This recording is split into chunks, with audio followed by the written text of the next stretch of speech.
નમસ્કાર વિદ્યાર્થી મિત્રો, ધોરણ 9 વિષય ગણિત એમાં પ્રકરણ નંબર 13 પૃષ્ઠફળ અને ઘનફળ. આપણે આ પ્રકરણમાં વાત કરીએ છીએ સ્વાધ્યાય 13.2ની.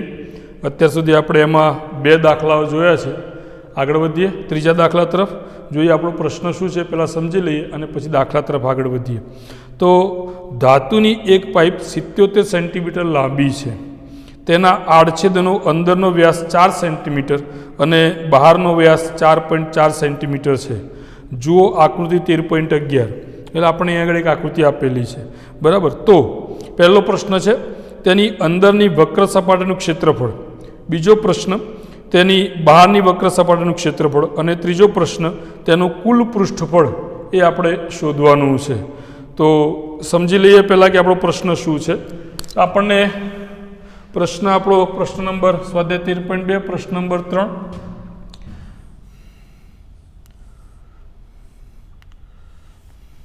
આવી એક આપણને ધાતુની પાઇપ આપેલી છે જેમાં આ એની બહારની સપાટી છે અને આ એની અંદરની સપાટી છે, બરાબર. આ એની અંદરની સપાટી છે.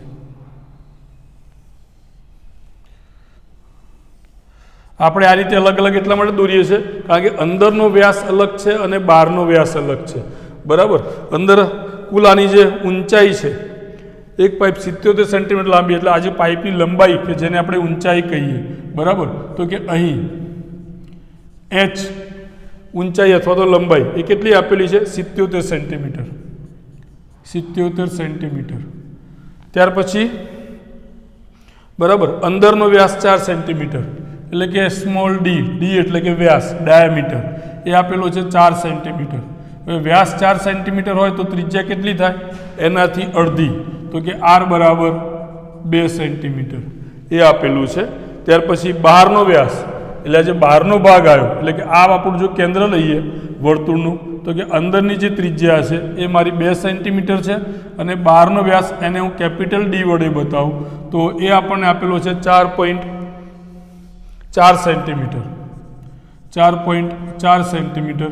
તો એની ત્રિજ્યા એને આપણે કેપિટલ આર વડે બતાવીએ તો કે વ્યાસના અડધા એટલે કેટલા થશે? તો કે 2.2 સેન્ટીમીટર. એટલે કે બહારની જે ત્રિજ્યા છે, અંદરની ત્રિજ્યા છે એ કે 2 સેન્ટીમીટર અને બહારની ત્રિજ્યાનું આ જે બહારની ત્રિજ્યા થઈ મારી, તો એ જે આપેલી છે મને 2.2 સેન્ટીમીટર. આટલું મને આપેલું છે. મારે શું કરવાનું છે? તો પહેલો પ્રશ્ન છે તેની અંદરની વક્ર સપાટીનું ક્ષેત્રફળ શોધો. તો પહેલાંની વાત કરીએ કે ધાતુની પાઇપની અંદરની વક્ર સપાટીનું ક્ષેત્રફળ બરાબર સૂત્ર કયું આપણું? 2 પાઈ. અંદરની ત્રિજ્યા આપણી r છે અને બંને માટે ઊંચાઈ કઈ રહેવાની? h. અંદર અને બહાર બંનેની ઊંચાઈ કઈ રહેવાની? h રહેવાની. તો 2 પાઈ RH 2 ગુણ્યા પાઈની કિંમત આપેલી નથી એટલે આપણે કેટલી મૂકીશું? તો કે 22/7 ગુણ્યા ત્રિજ્યા r બરાબર કેટલા છે? તો કે 2 સેન્ટીમીટર એટલે કે ગુણ્યા 2 અને h ઊંચાઈ મારી કેટલી છે? 77 સેન્ટીમીટર એટલે કે 77 સેન્ટીમીટર. સાદુરૂપ આપીએ તો 77 ભાગ્યા 7 બરાબર છેદ ઉડી જશે. કેટલા ઉડશે? તો કે 11. તો કે 11 સત્તા 77. મારી પાસે શું આવ્યું? તો કે 22 ગુણ્યા 2 ગુણ્યા 2 ગુણ્યા 11 એટલે કે 11 દુ 22, બરાબર છે. 11 ગુણ્યા 2 22, 22 ગુણ્યા 22 ગુણ્યા 2 એટલે કે 22 ગુણ્યા 2 કેટલા થઈ જશે? 44. એટલે કે આ બેનો ગુણાકાર કરું તો 44 આવશે અને આ બેનો ગુણાકાર કરું તો 22 આવશે. એટલે કે 22 ગુણ્યા 2 એટલે 44 અને 11 ગુણ્યા 2 એટલે 22. અને હવે આનું સાદુરૂપ એટલે કે આનું આપણે ગુણાકાર કરીએ તો 44 ગુણ્યા 22 શું થશે? સમજી લઈએ. તો 44 ગુણ્યા 22 0, 44 ગુણ્યા 4 દુ 8, 4 દુ 8, ફરીથી પાછા 44 ગુણ્યા 2 એટલે ડાયરેક્ટ લખી નાખીએ 88. અહીં શૂન્ય મૂકી દઉં તો 0 વત્તા 8 એટલે 8, 8 વત્તા 8 એટલે 16નો છગડો વધી પડી 1, 8 ને કેટલા થયા? 9. તો 44 ગુણ્યા 22 મારી પાસે કેટલા આવશે? તો કે 968. કેટલા આવશે? 968. અને એકમ કયો છે મારો? સેન્ટીમીટર. તો કે સેન્ટીમીટરનો વર્ગ. તો આ થયું મારું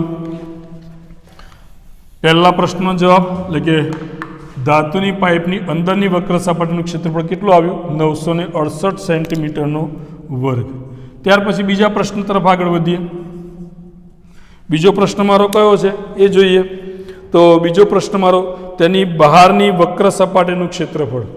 આ ધાતુની પાઇપ છે એની બહારની જે વક્ર સપાટી છે એનું ક્ષેત્રફળ.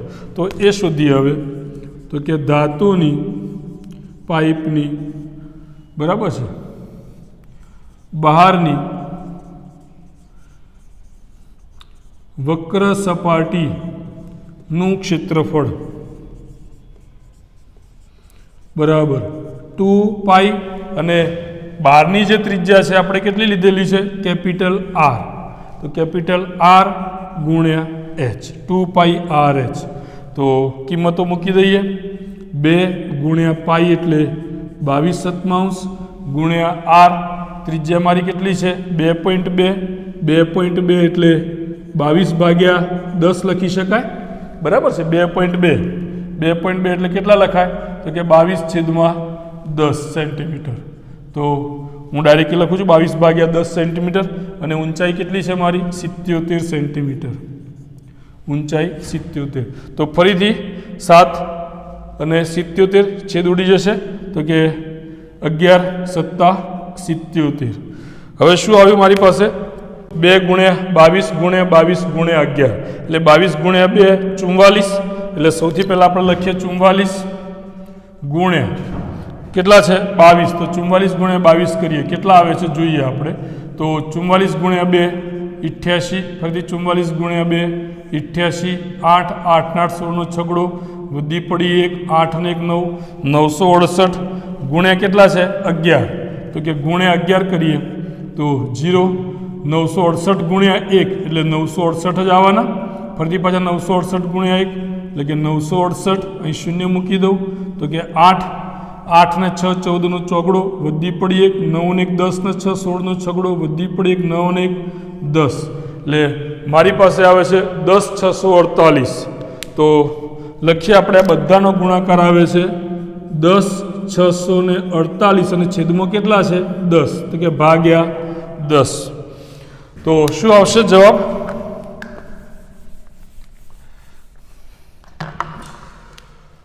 તો કે માટે બરાબર ધાતુની પાઇપની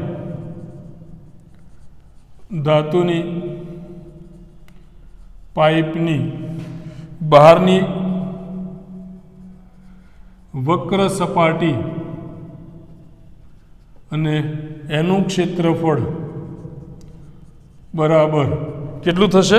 કે 10 648 ભાગ્યા 10 બરાબર છે. દશાંશના મૂકી દઈએ આપણે તો શું થશે? 1064.80 1064.8 સેન્ટીમીટરનો વર્ગ થાય. તો આ આપણો બીજા પ્રશ્નનો જવાબ થયો. આગળ વધીએ ત્રીજા પ્રશ્ન તરફ. તો ત્રીજો પ્રશ્ન શું છે એ જોઈએ આપણે. તો તેનું કુલ પૃષ્ઠફળ શોધો. હવે કુલ પૃષ્ઠફળ મળે આ જે ધાતુની પાઇપ છે એનું કુલ પૃષ્ઠફળ શોધવું છે. કુલ પૃષ્ઠફળ એટલે શું થશે? તો કે અંદરની વક્ર સપાટીનું ક્ષેત્રફળ, બહારની વક્ર સપાટીનું ક્ષેત્રફળ. એટલે આ આવ્યું મારું અંદરની વક્ર સપાટીનું ક્ષેત્રફળ, આ આવ્યું મારું બહારની વક્ર સપાટીનું ક્ષેત્રફળ અને એનું ઉપરની સપાટીનું ક્ષેત્રફળ. ઉપરની સપાટીનું ક્ષેત્રફળ એટલે કયું? તો કે આ જે ભાગ આવ્યો મારો, આટલો જે ભાગ આવ્યો બરાબર છે એનું, અને એ જ રીતે નીચે પણ આ ભાગ આવશે મારો બરાબર છે. તો આ વક્ર સપાટીનું ક્ષેત્રફળ મારે શોધવું પડે. હવે આ શોધવા માટે મારે શું કરવું પડે? તો કે આખું જે ઉપરનું વર્તુળ છે એ ઉપરના વર્તુળનું ક્ષેત્રફળ શોધી કાઢું અને એમાંથી આ અંદરનું જે વર્તુળ છે એનું ક્ષેત્રફળ હું બાદ કરું તો આ વચ્ચેના ભાગનું ક્ષેત્રફળ મને મળે બરાબર. તો આખું આજે વચ્ચેના ભાગનું ક્ષેત્રફળ શોધવા માટે બરાબર આપણે શું કરીશું? તો લખીએ કે હવે પાઇપના ઉપરના વર્તુળની બરાબર છે અથવા તો ઉપરના વર્તુળની વચ્ચેના ભાગનું ક્ષેત્રફળ બરાબર મોટા વર્તુળનું ક્ષેત્રફળ ઓછા નાના વર્તુળનું ક્ષેત્રફળ. તો કે એના બરાબર શું થશે? તો કે મોટા વર્તુળનું ક્ષેત્રફળ તો કે પાઈ આરનો વર્ગ, નાના વર્તુળનું ક્ષેત્રફળ એ પણ સૂત્ર પાઈ આરનો વર્ગ. અહીંયા આગળ મોટા માટે આર કેપિટલ આ લીધું છે, નાના માટે સ્મોલ આર લીધું છે. પાઈને હું સામાન્ય કાઢી નાખું તો અંદર શું વધશે? આરનો વર્ગ માઇનસ આરનો વર્ગ. હવે આને સાદુરૂપ આપી દઈએ આપણે આર વર્ગ માઇનસ આર વર્ગ, એટલે કે એ વર્ગ માઇનસ બી વર્ગ મુજબ આનું સાદુરૂપ આપીએ તો શું થશે? તો કે પાઈ એક કૌંસમાં મોટો આર માઇનસ નાનો આર એટલે કે એ માઇનસ બી, અને બીજા કૌંસમાં એ પ્લસ બી એટલે કે આર મોટો આર પ્લસ નાનો આર. કિંમતો મૂકી દઈએ તો કે પાઈની કિંમત 22/7. અહીંયા આગળ આર માઇનસ આર એટલે કે 2.2 માંથી 2 જાય 2.2 માઇનસ 2 અને બીજા કૌંસમાં 2.2 પ્લસ 2 બરાબર. એ માઇનસ બી અને એ પ્લસ બી આપણે આરની મોટા આરની કિંમત મૂકી, નાના આરની કિંમત મૂકી, મોટા આરની કિંમત મૂકી, નાના આરની કિંમત મૂકી. સાદુરૂપ આપીએ તો કે 22/7 કૌંસમાં 2.2 માંથી 2 જાય તો 0.2. અહીંયા આગળ 2.2 વત્તા 2 એટલે કે 4.2. ખૂબ સરળતાથી આપણને ખબર પડે એવી છે. 22/7 ગુણ્યા આને થોડુંક સરળ કરી દઈએ. 0.2 છે તો આપણે કેવી રીતે લખી શકીએ? તો કે 2/10. 4.2 છે તો કેવી રીતે લખી શકીએ? 42/10. હવે છેદ ઉડાડીએ તો કે 7 છક 42. મારી પાસે શું વધ્યું? હવે 22 ગુણ્યા 2 ગુણ્યા 6 એટલે કે 22 દુ 44 ગુણ્યા 6 કેટલા થશે? જોઈ લઈએ તો 22 ગુણ્યા 2 એટલે 44 ગુણ્યા 6 6 ચોક 24 નો ચોગડો વધી પડી 2 6 ચોક 24 ને 2 26 એટલે કે 264. 264 અને છેદમાં કેટલા છે? 10 ગુણ્યા 10 એટલે કે 100 છે. એટલે કે બે આંકડા પછી દશાંશ ચિહ્ન મૂકી દઈએ આપણે શું આવશે? 2.64 સેન્ટીમીટરનો વર્ગ. આ શું આવ્યું આપણું? તો કે આ આવે છે પાઇપના ઉપરના વર્તુળની વચ્ચેના ભાગનું ક્ષેત્રફળ. આ પાઇપનો જે ઉપરનો ભાગ છે એ ઉપરના ભાગની આ વચ્ચેનો જે ભાગ આવ્યો બરાબર છે, આ વચ્ચેના ભાગનું બરાબર છે, વર્તુળની વચ્ચે પાઇપના ઉપરના ભાગનું જે મોટું વર્તુળ છે એના વચ્ચેના ભાગનું ક્ષેત્રફળ છે બરાબર. એટલે એક ક્ષેત્રફળ શોધવા માટે શું કર્યું આપણે? કે મોટા વર્તુળમાંથી નાના વર્તુળનું ક્ષેત્રફળ બાદ કરી દીધું એટલે આપણને વચ્ચેના ભાગનું ક્ષેત્રફળ મળી ગયું. તો એ આપણે 2.64 આવ્યું. એ જેટલું આવ્યું એટલું ને એટલું જ આ નીચેવાળું આવશે. આ જેટલું આવ્યું છે એટલું ને એટલું જ આ નીચેવાળું ક્ષેત્રફળ આવશે. તો તે જ રીતે લખીએ આપણે, તે જ રીતે નીચેના તળિયાનું ક્ષેત્રફળ બરાબર કેટલા થશે? તો એ પણ 2.64 થશે સેન્ટીમીટરનો વર્ગ. તો હવે આપણો પ્રશ્ન શું છે? તો કે આ પાઇપનું કુલ પૃષ્ઠફળ શોધવું છે. એટલે કે અંદરની વક્ર સપાટી, બહારની વક્ર સપાટી, આ ઉપરનો ભાગ અને આ નીચેનો ભાગ, આ બધાનો મારે સરવાળો કરવો પડે. તો કે હવે પાઇપનું કુલ પૃષ્ઠફળ, પાઇપનું કુલ પૃષ્ઠફળ. હવે કુલ પૃષ્ઠફળ એટલે શું?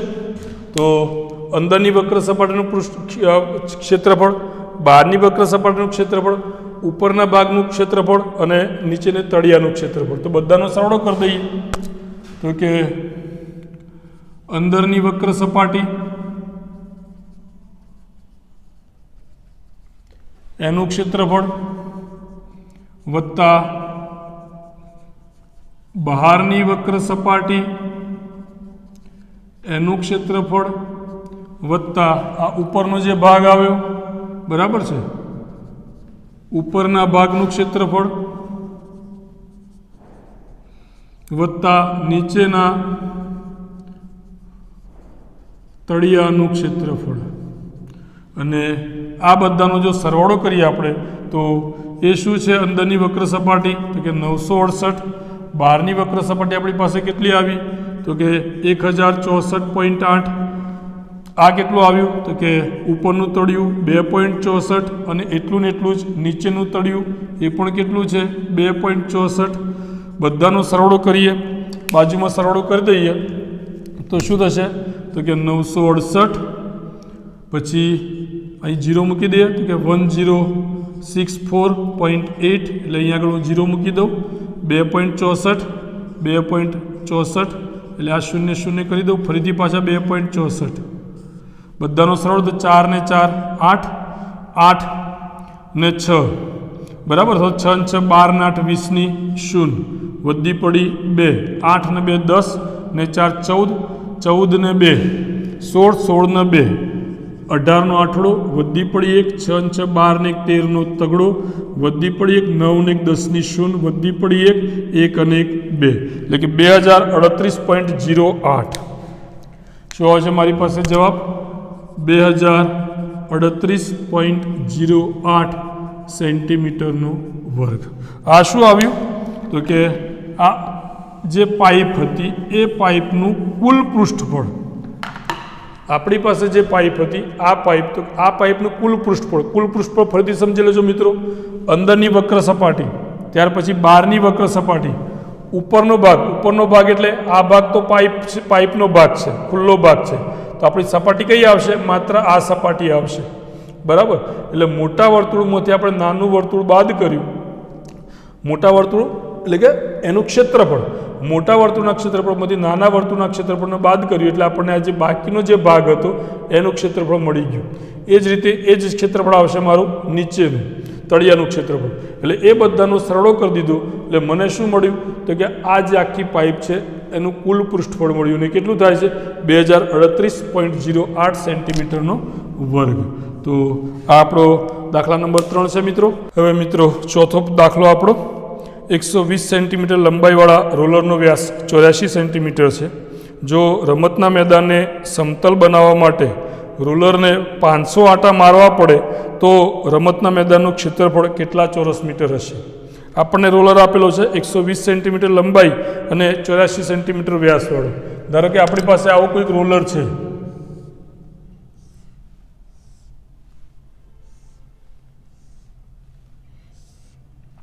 એની જે લંબાઈ છે એ 120 સેન્ટીમીટર છે અને આ જે વ્યાસ છે એ આપણો 84 સેન્ટીમીટર છે. વ્યાસ કેટલો છે? 84 સેન્ટીમીટર. હવે આ રોલરને આપણે મેદાનમાં ફેરવીએ એટલે એ કેટલા ભાગને રોલ કરશે તો કેટલા ભાગને સમતલ કરશે? તો એની વક્ર સપાટીનું જે ક્ષેત્રફળ છે એ એક આંટો મારે, રોલર આખો એક આંટો મારશે તો કે એની વક્ર સપાટીના ક્ષેત્રફળ જેટલા ભાગને સમતલ કરશે. હવે આપણે એક જે મેદાન છે એને સમતલ કરવું છે અને એ સમતલ કરવા માટે આ રોલરને 500 આંટા મારવા પડે છે. આ રોલરને કેટલા આંટા મારવા પડે? 500. તો કે મેદાનનું ક્ષેત્રફળ કેટલું? તો મેદાનનું ક્ષેત્રફળ શોધવા માટે સૌથી પહેલાં તો શું કરવું પડે? યાની વક્ર સપાટીનું ક્ષેત્રફળ શોધવું પડે. તો કે એક આંટામાં એ વક્ર સપાટીના ક્ષેત્રફળ જેટલા મેદાનને સમતલ કરે છે. તો કુલ કેટલા આંટા મારે છે? 500 આંટા. તો 500 આંટા મારે તો આપણને કુલ કેટલું ક્ષેત્રફળ સમતલ થયું એ ખબર પડે અને એના આધારે આપણે કહી શકીએ કે આટલું મેદાનનું જે ક્ષેત્રફળ છે આટલું હશે. તો શરૂઆત કરીએ આપણે અહીંયા દાખલાની.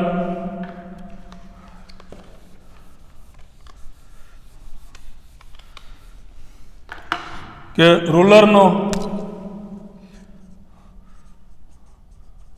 રોલરની લંબાઈ h બરાબર 120 સેન્ટીમીટર. અહીંયા આગળ આપણે મીટરમાં માપ શોધવાનું છે એટલે સેન્ટીમીટરને મીટરમાં ફેરવી નાખીએ તો કે 120 ભાગ્યા 100 કરી દઈએ તો એ શું થઈ જશે? મીટર. તો શું આવશે? 1.2 મીટર. તથા રોલરનો વ્યાસ d આપણને કેટલો આપેલો છે તો કે 84 સેન્ટીમીટર. 84 સેન્ટીમીટર.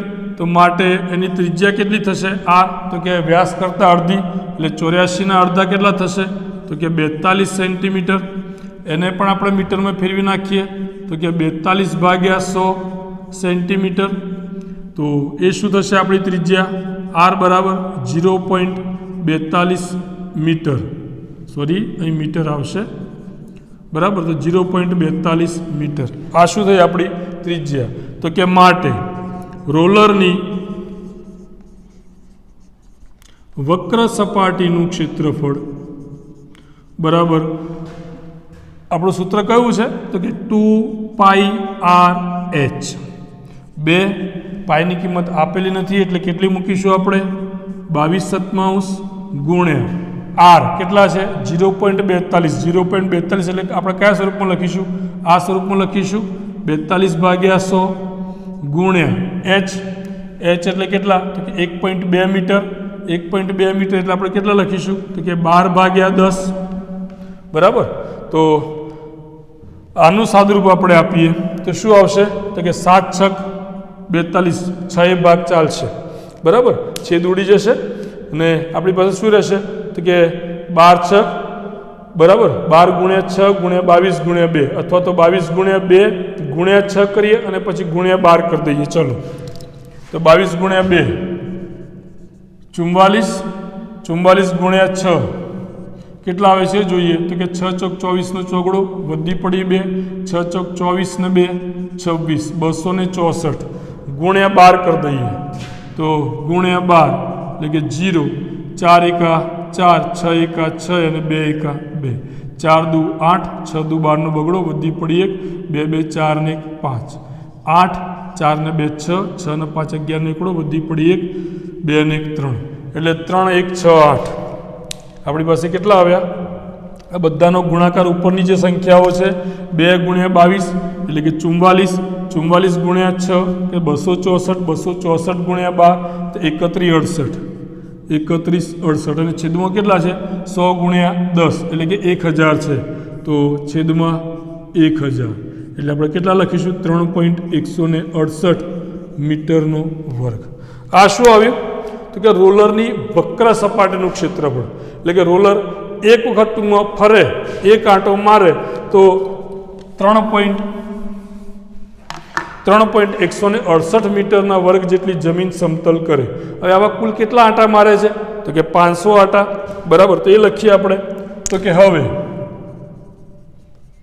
રોલર એક આંટામાં તેની વક્ર સપાટીના ક્ષેત્રફળ કેટલું છે 3.168 મીટરના વર્ગ જેટલા મેદાનને સમતલ કરે. તો કે માટે 500 આંટામાં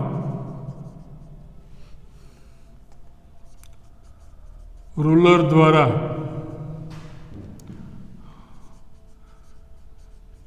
સમતલ થતું મેદાન બરાબર 500 ગુણ્યા 3.168. એક આંટામાં એની વક્ર સપાટીના ક્ષેત્રફળ 3.168 મીટર જેટલું મેદાન સમતલ કરે છે. તો કે કુલ 500 આંટા મારે છે તો 500 આંટામાં કેટલું થશે તો કે એનું વક્ર સપાટીનું ક્ષેત્રફળ ગુણ્યા 500. એ બંનેનો ગુણાકાર કરીએ ફરીથી પાછા તો કે 3.168 એટલે કે 3168 ગુણ્યા 5 કરી દઈએ આપણે તો 8 5 40 ની 0 વધી પડી 4, 6 5 30 ને 4 34 નો ચોગડો વધી પડી 3, 5 1 5 ને 3 8, 5 તરી 15 તો 15840.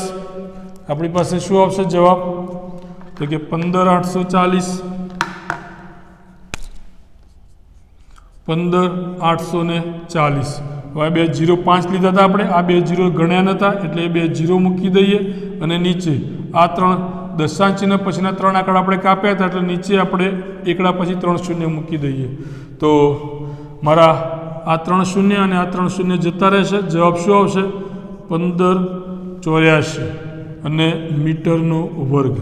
આ શું આવ્યું તો કે રોલર દ્વારા સમતલ થતી જમીન એટલે કે મેદાનનું ક્ષેત્રફળ. આપણો પ્રશ્ન શું હતો તો કે રમતનું મેદાનનું ક્ષેત્રફળ કેટલા ચોરસ મીટર હશે? તો આપણો પ્રશ્ન હતો કે રમત 500 આટા દ્વારા સમતલ થતું મેદાન કેટલું છે? 1584. તો કે માટે રમતના મેદાનનું ક્ષેત્રફળ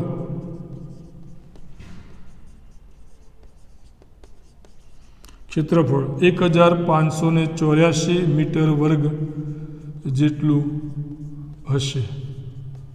તો આ આપણો જવાબ થયો મિત્રો. પાંચમો દાખલો આપણો, એક નળાકાર આકારના થાંભલાની ઊંચાઈ 3.5 મીટર અને વ્યાસ છે એ 50 સેન્ટીમીટર છે. થાંભલાની વક્ર સપાટીને રંગવાનો ખર્ચ પ્રતિ મીટર સ્ક્વેરના ₹12.50 હોય તો રંગકામ માટે કુલ ખર્ચ શોધો.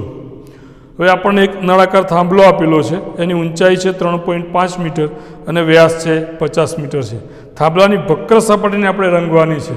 તો અહીં જે નળાકાર થાંભલો આપેલો છે એની વક્ર સપાટીનું ક્ષેત્રફળ આપણે શોધી લેવું પડે સૌ પ્રથમ.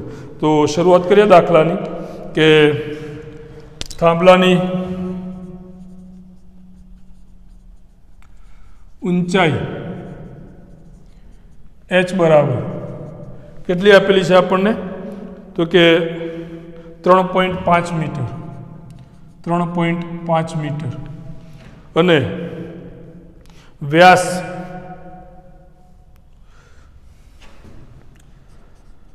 તથા વ્યાસ d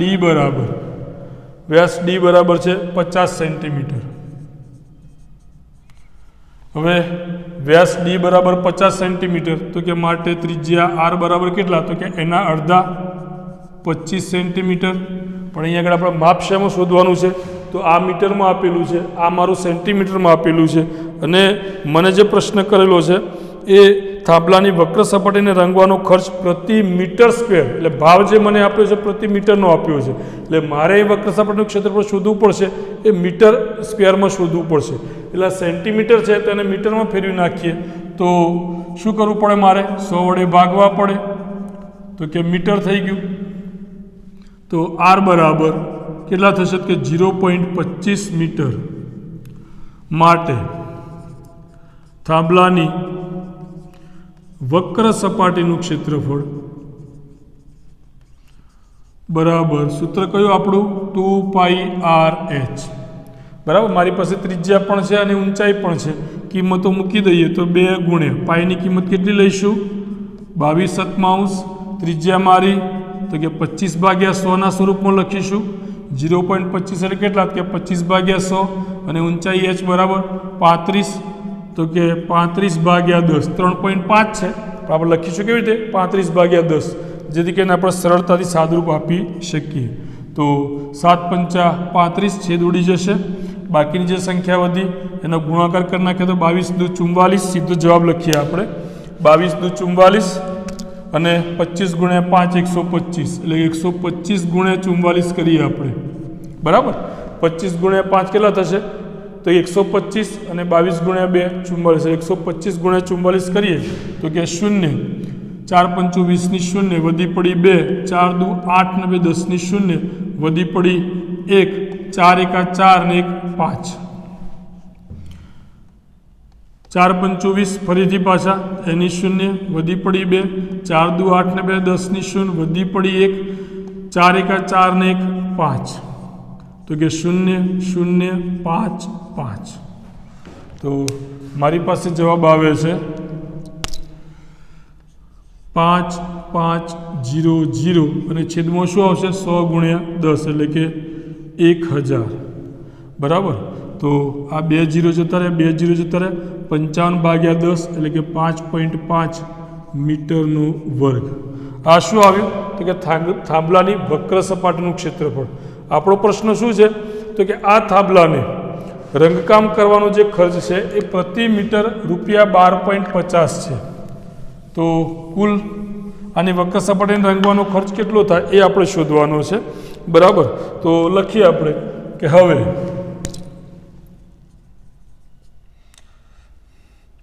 એક મીટર સ્ક્વેર રંગકામનો ખર્ચ ₹12.50 છે. માટે આપણી જોડે કુલ કેટલું માપ આવ્યું? 5.5 મીટર સ્ક્વેર. 5.5 મીટર સ્ક્વેર રંગકામનો ખર્ચ.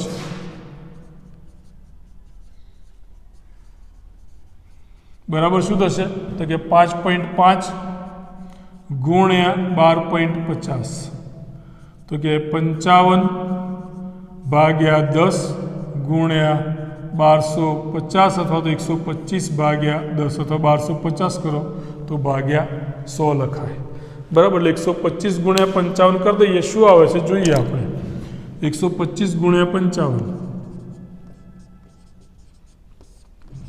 0, 5 ગુણ્યા 5 25 નો પાંચડો, વધી પડી 2, 5 દૂ 10 ને 2 12 નો બગડો, વધી પડી 1, 5 1 5 ને 1 6, એટલે 125 ગુણ્યા 5 625. ફરીથી અહીં લખી નાખીએ ડાયરેક્ટ 625. 5 ને 2 7, 6 ને 2 8 અને 6 68 75. એટલે આ બંનેનો ગુણાકાર મારી પાસે કેટલો આવ્યો? 6 8 7 5. 125 ગુણ્યા 55, આ શૂન્ય હતું એ શૂન્ય મૂકી દઈએ. નીચે 100 ગુણ્યા 10 એટલે કેટલા થઈ જશે? 1000. તો આ શૂન્ય અને શૂન્ય ગયું, અને એકડા પછી 2 શૂન્ય છે તો 2 આંકડા પછી આપણે દશાંશ ચિહ્ન મૂકી દઈએ તો કે 68.75. આ શું આવ્યું? તો કે રૂપિયા. રૂપિયા આપણે આગળ લખવાના, તો આગળ લખી નાખીએ તો કે રૂપિયા 68.75. શું છે કે 5.5 મીટર રંગકામનો ખર્ચ. 5.5 મીટર શું છે? તો કે 5.5 મીટર થાંભલાની વક્ર સપાટીનું ક્ષેત્રફળ, કે થાંભલાની વક્ર સપાટીને રંગવાનો ખર્ચ. તો કે માટે થાંભલાની વક્ર સપાટીને રંગવાનો ખર્ચ કેટલો થશે? રૂપિયા 68.75 થાય. આ આપણો જવાબ થયો. તો મિત્રો આપણો દાખલા નંબર 5 થયો. થાંભલાની વક્ર સપાટીને રંગવાનો ખર્ચ આપણે શોધવો હતો. થાંભલાની વક્ર સપાટી શોધી અને જે ભાવ હતો કે 1 મીટરનો કેટલો ખર્ચ થાય? તો કે 12 રૂપિયા ને 50 પૈસા. તો કે 5.5 મીટરનો કેટલો થાય? તો કે 12.50 ગુણ્યા 5.5 કરો, કેટલો આવે? કે 68.75. તો આપણો દાખલા નંબર 5 થયો. આ 3 દાખલા સાથે આજનો વિડીયો આપણે અહીં આગળ પૂરો કરીશું મિત્રો. જય હિન્દ, જય ભારત.